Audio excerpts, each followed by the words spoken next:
বিশ্বের সব দেশের ক্রিকেটাররা মাঠ থেকে রাজকীয়ভাবে বিদায় নেন, ব্যতিক্রম শুধু বাংলাদেশে। সাকিব, তামিম, মাশরাফিদের কপালে জাঁকজমক বিদায় জোটেনি। আশরাফুল, আব্দুর রাজ্জাকদেরও মাঠ থেকে বিদায় নেবার সৌভাগ্য হয়নি। পঞ্চপাণ্ডবের মধ্যে কেবল বাকি আছেন মুশফিক ও মাহমুদুল্লাহ। চ্যাম্পিয়ন্স ট্রফির পরই তারা ক্রিকেটকে বিদায় বলতে পারেন। প্রশ্ন হল, মুশফিক, মাহমুদুল্লাহর কপালে কি মাঠ থেকে সম্মানজনক বিদায় জুটবে? বাংলাদেশের নামকরা ক্রিকেটারদের মধ্যে সবশেষ ঘোষণা দিয়ে মাঠ থেকে ক্রিকেটকে বিদায় বলেছিলেন খালেদ মাহমুদ সুজন। কিন্তু কেন এমন হয়? কেন দেশের ক্রিকেটের উজ্জ্বল তারকারা মাঠ থেকে সম্মানের সাথে বিদায় নিতে পারেন না? বলা যায়, ২২ গজ থেকে সম্মানজনক বিদায়ের সংস্কৃতিটা বাংলাদেশে তৈরি হয়নি। বিতর্ক, সমালোচনা ও মনোমালিন্যের বেড়াজালে ক্রিকেটাররাও এই বিষয়টায় অত জোর দেননি।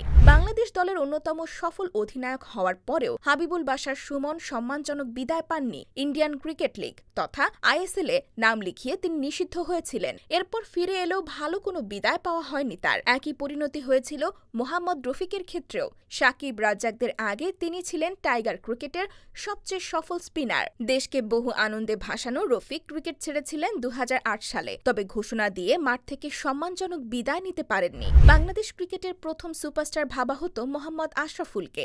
২০১৩ সালে নিষিদ্ধ হয়ে এক প্রকার আড়ালেই চলে গিয়েছেন তিনি। এরপর মাঠে ফেরারও চেষ্টা চালিয়েছেন, কিন্তু বিরতি নেওয়ার পর পুরনো অ্যাশকে আর খুঁজে পাওয়া যায়নি। একটা সময় বাংলাদেশের বোলিং লাইন আপের সাফল্য নির্ভর করত স্পিনার আব্দুর রাজ্জাকের ওপর। সাকিবের পাশাপাশি লম্বা সময় ধরে দেশের ক্রিকেটকে সার্ভিস দিয়েছেন তিনি। বাংলাদেশি বোলারদের মধ্যে প্রথম ২০০ উইকেট নেওয়ার কীর্তিটাও তার। কিন্তু ২০১৪ সালে হাথুরু আসার পর জাতীয় দলে রাজ্জাকের জায়গাটা নড়বড়ে হয়। একটা সময় পুরোপুরি বাদ পড়ে যান। তবে সবাইকে চমকে দিয়ে ২০১৮ সালে শ্রীলঙ্কার বিপক্ষে একটা টেস্টের জন্য ডাক পেয়েছিলেন তিনি। এরপর আবার বাদ পড়েন। এভাবেই শেষ হয় তার ক্রিকেট ক্যারিয়ার। ঘোষণা দিয়ে আর অবসর নেওয়া হয়নি রাজ্জাকের। মাশরাফির বিদায়টা সবচেয়ে করুণ। ২০১৯ সালের বিশ্বকাপের শেষ ম্যাচ খেলে অবসর নেবেন বলে মনস্থির করে ফেলেছিলেন মাশরাফি, কিন্তু সেটা হয়নি বিসিবির চাওয়ায়। বিসিবি চেয়েছিল ঘরের মাটিতে কোনো ম্যাচ আয়োজন করে বাংলাদেশের অন্যতম সফল অধিনায়ককে বিদায় জানাতে। এ কারণে জিম্বাবুয়েকে এনে একটি ম্যাচে ২ কোটি টাকা খরচের প্রসঙ্গ